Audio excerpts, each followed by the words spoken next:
परिणिती शिंदेजी.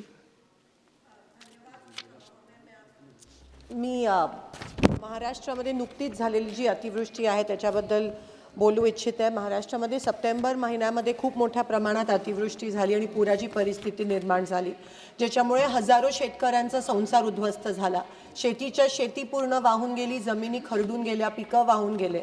पण ह्या ठिकाणी महाराष्ट्र सरकारने जी मदत केली ती अतिशय तुटपुंजी आहे. आणि त्या उलट अतिशय लाजिरवाणी गोष्ट अशी आहे की केंद्र सरकारकडून आम्हाला जी मदत प्राप्त होणार होती ती अजूनही प्राप्त झाली नाही आहे, कारण शासनाने केंद्राला अजून प्रस्तावच पाठवला नाही आहे. कालच ह्या सभागृहात मिनिस्ट्री ऑफ होम अफेअर्सनी कन्फर्म केलं की महाराष्ट्राकडून कोणत्याही प्रकारचा प्रस्ताव या ठिकाणी केंद्र शासनाला NDRFच्या माध्यमातून प्राप्त झाला नाही आहे. आणि त्यामुळे अनेक महाराष्ट्र खास करून सोलापूर आणि उस्मानाबादच्या शेतकऱ्यांवर खूप मोठ्या प्रमाणात त्या ठिकाणी अन्याय होत आहे.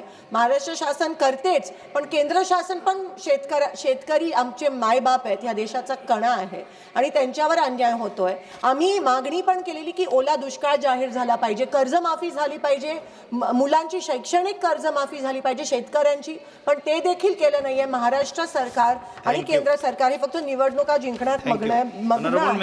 आणि शेवटचा विषय असा आहे की फार्मर आईडीची जी अट है KYC साल में 4 बार की जाती है, उसकी कोई जरूरत नहीं है. वो क्राइटेरिया रद्द करके हमारे किसानों को तुरंत मदद मिलनी चाहिए केंद्र सरकार.